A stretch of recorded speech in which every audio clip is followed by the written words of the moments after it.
Oui, oui, bonjour à tous déjà. Oui, oui, on a envie de repartir de l'avant, surtout à domicile. On reste sur une bonne performance contre Valenciennes, donc il faut enchaîner, il faut prendre des points le plus vite possible à domicile.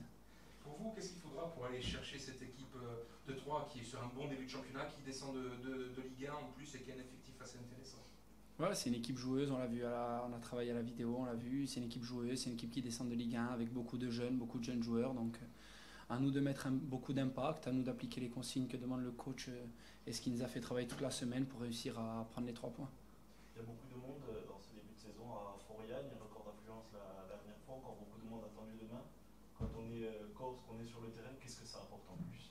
Voilà, c'est des sensations incroyables, à vivre, c'est très très beau. Après voilà, plus on va gagner de matchs, plus on va ramener du monde à la maison et c'est ce qu'il faudra faire pour avoir le 12e homme, comme on dit chez nous à domicile. Puis il y a aussi votre cas personnel, depuis votre arrivée de Charleroi, vous avez commencé la préparation, vous avez été titulaire lors de la deuxième journée, remplaçant lors de la dernière journée et lors de la première journée. Comment vous vous y retrouvez, vous, dans cet effectif que vous avez rejoint en fin de préparation? Voilà, je commence à prendre ma place, je commence à retrouver mes sensations. Voilà, je ressors d'une longue blessure, mais j'ai très bien travaillé, je suis revenu assez vite. Et voilà, j'ai eu un petit contre-coup là pendant la prépa avec Charleroi où j'ai été arrêté un peu, mais aujourd'hui tout se passe bien, je me sens bien, je suis en pleine forme. On a un bon groupe, il y a de la qualité, il y a de la concurrence au milieu, donc voilà, chacun va avoir sa chance et tout le monde va jouer. Vous avez parlé du milieu de terrain, comment vous y retrouvez dans ce milieu de terrain où il y a beaucoup d'expérience avec des joueurs comme Guillemard et Christophe Vincent et Lafoule avec Tom Dupont? Ouais, ouais, on a des très très bons milieux de terrain, chacun a des qualités différentes, chacun apporte son expérience. Voilà, maintenant pour l'équipe, chacun doit emmener un plus encore, on doit encore faire plus pour l'équipe aujourd'hui. Coach, bonjour. Après une défaite un petit peu amère du côté d'Amiens, il y avait envie de se relancer de suite face à une belle équipe de Troyes. Voilà, il y a deux questions en une là. La première, oui, la défaite d'Amiens, on ne va pas revenir sur les circonstances et la façon dont ça s'est passé. Elle nous a fait du mal. On a eu du mal à accepter ce qui s'est passé. Après, il a fallu vite passer à autre chose. On a bien senti dès lundi, même si les joueurs en ont beaucoup parlé, on en a discuté un petit peu. Voilà, il y avait une forme de frustration qui était assez forte et importante. Maintenant, il y a le match de 3 à domicile où il faut réagir de suite et le plus vite possible. Après, si on a bien entendu le cas de l'arbitrage, qu'est-ce que vous retenez de ce match à Amiens, où le Sporting, notamment en première période, a été un peu en difficulté, pour essayer de vous améliorer contre 3 demain? Quand vous regardez bien la lecture du match, alors c'est vrai que sur la première mi-temps, c'est pas qu'on n'a pas été très bon, parce que quand vous regardez bien, Johnny a très peu été sollicité, il n'a pas fait d'arrêt incroyable. On a pris ce but sur cette frappe contrée. Après, ce qui m'a embêté, c'est qu'on a été relativement assez pauvre sur l'aspect technique. On a eu du mal à ressortir les ballons, on a eu beaucoup de déchets. Les peu de fois où on a réussi à sortir, on a bien vu qu'on s'était créé des opportunités.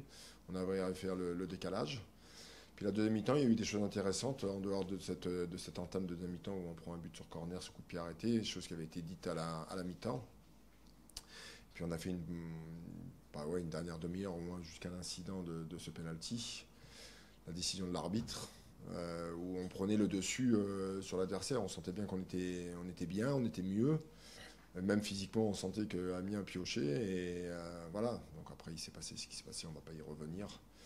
Voilà, alors il y a des choses qui m'ont pas plu, puis il y a des choses qui ont été intéressantes quand même. Coach, point de vue tactique, vous avez alterné différents systèmes, y compris en cours de match contre Amiens. Est-ce que pour vous, votre choix il est acté? C'est une défense à 3, c'est une défense à 4, ou vous êtes encore en train de chercher le meilleur équilibre? Ça vous plaît, hein. Ça, c'est un Oui. sujet vraiment finesse. Vous savez, parfois c'est les circonstances du match ou le score qui fait que, et mon ressenti que j'ai sur le terrain, de voir comment on peut mettre l'adversaire en difficulté. Alors oui, on est passé en losange sur la dernière demi-heure. Il y a eu des choses très intéressantes dans ce système-là, comme on avait pu le faire contre Vérone aussi, quand on avait changé de système. Après, on a fait un match très abouti contre Valenciennes à 3. Voilà, de toute façon, c'est pas la première fois que je vous le dis. Je dis à l'évolution du foot, et nous, les entraîneurs, on doit aussi évoluer dans la réflexion quand un adversaire nous met en difficulté ou quand on doit réagir à quelque chose parce qu'on n'est pas très bien nous non plus. En fait, notre boulot, mon boulot, c'est de trouver la meilleure solution, la meilleure formule du moment quand on doit revenir au score ou on doit faire autre chose. Ou défendre aussi, ça peut arriver. Donc on a des convictions dans un schéma, dans une organisation, dans un système. Voilà, on va continuer à s'appuyer là-dessus. Il y a eu des joueurs qui ont été utilisés pour la première fois, d'autres qui sont de plus en plus utilisés. Il y en a qui doivent gagner leur place pour le fur et à mesure de la saison. On a un effectif, oui, on a un effectif assez jeune. Il y a des gens qui sont revenus dans le groupe. On avait des blessés la semaine dernière, avec l'absence de VDK. La décision n'est toujours pas prise. On verra après la séance de ce soir. Et là, j'ai pratiquement tout le monde à ma disposition. Donc, j'ai 21 joueurs qui sont disponibles. Voilà. Après, ce sont des choix qui sont les miens, tout simplement. Vous l'avez dit, pratiquement tout le monde à disposition. Ça veut dire que les cas de Kevin Kirchhoff et Zachary Boucher, qui étaient très attendus pour différentes raisons, ont été clarifiés. C'est ça au niveau de leurs conditions physiques? Alors, il y a deux sujets différents. VDK, dû à sa blessure musculaire, a bien travaillé cette semaine et on va attendre la séance de ce soir pour confirmer sa présence ou non. Concernant Zachary, c'est totalement différent. Il a fait une commotion cérébrale, donc il y a un deal qu'il faut respecter sur l'aspect médical. Il est encore en danger. S'il devait prendre un choc, voilà, en fait, on doit respecter ça. Donc, Zachary ne sera pas dans le groupe de demain parce que voilà, on a des protocoles médicaux qu'il faut respecter. Concernant la défense centrale, on a vu la première de M-Might dans l'axe de la défense. Il y a encore des possibilités qu'il y ait d'autres joueurs qui arrivent. Qu'est-ce que vous avez pensé tout d'abord de M-Might? Vous savez, pour un jeune joueur, le lancer comme ça, c'est pas toujours facile. Et on a bien vu que l'équipe d'Amiens a vu que c'était un jeune joueur. Ils ont été le pressé en entame de match. C'est lui qui l'ont forcé à relancer. Mais je trouve que sur une première, il s'en est relativement bien sorti. Je veux dire, il a même pris des risques incroyables pour une première. Ça montre bien de la personnalité chez lui. Voilà, maintenant, après, il ne faut pas aller plus vite que la musique non plus concernant les jeunes. On verra demain. Il peut très bien être aligné comme non. Avant le match de déplacement à Valenciennes, à Amiens, pardon, vous avez dit qu'on aurait peut-être la possibilité d'avoir un nouveau joueur en fin de semaine. Où ça en est au niveau de ce recrutement? C'est bien, vous écoutez. Oui, j'aurais bien souhaité avoir un joueur cette semaine ou en fin de semaine, mais malheureusement, ça n'a pas pu se faire. Vous vous doutez bien que je ne vais pas vous en donner les raisons. Voilà, c'est comme ça. De toute façon, on arrive dans la dernière semaine du mercato. Je veux dire, les discussions sont ardues avec les uns et les autres, les clubs, les agents, les joueurs. Voilà, donc de toute façon, la semaine prochaine, il s'y passera des choses, ça c'est certain, parce que c'est la dernière semaine. Donc pour la prochaine conférence, on pourra peut-être annoncer la venue d'un joueur. Justement, pour ces dernières heures, ces derniers jours de mercato, quel est le poste privilégié? C'est toujours la défense centrale ou il peut y avoir d'autres options Non, la priorité des priorités reste un défenseur, si c'est pas deux.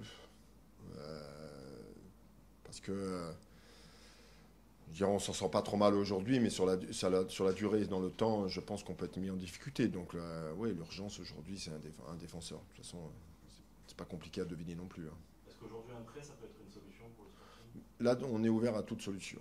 Il y a des prêts, il y a des transferts. Le club est ouvert à faire un transfert et à faire des efforts aussi, des efforts financiers. Ça montre bien que voilà, on est à la recherche. Voilà, on voit beaucoup des joueurs, on discute beaucoup. Et vous savez, dans ces moments-là, il n'y a pas que. Il y a le Sporting, il y a le joueur, il y a les autres clubs. Bon, je ne vais pas faire un débat, vous expliquer comment ça se passe. Mais c'est pas facile. Pour la rencontre de demain, ça va être face à une belle équipe de 3. Quel type de match vous attendez? Il y aura encore du monde au stade, plus de 10 000 personnes. Oui. Alors, cette équipe de 3 qui descend de Ligue 1, qui a changé un peu sa politique par rapport à la saison dernière. Ils ont pris des jeunes joueurs. On peut le citer. Abdou, qui était avec nous l'année dernière, ils ont quand même 3 a quand même payé plus de 4 millions d'euros pour les récupérer pour un club de Ligue 2. Alors après, c'est le groupe City qui s'occupe de tout ça. Ils ont mis en place une politique de jeunes. Sur les matchs qu'on a pu voir, bon, ça va très très vite devant. En fait, c'est une équipe qui concède beaucoup d'occasions, mais qui s'en crée aussi beaucoup. Même le dernier match à 0-0 à Grenoble, ça aurait pu faire 2-2, 3-3, parce que les deux équipes ont eu des opportunités. Ils ont eu des occasions aussi de marquer. Donc c'est une équipe qui concède et qui se crée beaucoup d'occasions, donc une équipe dangereuse.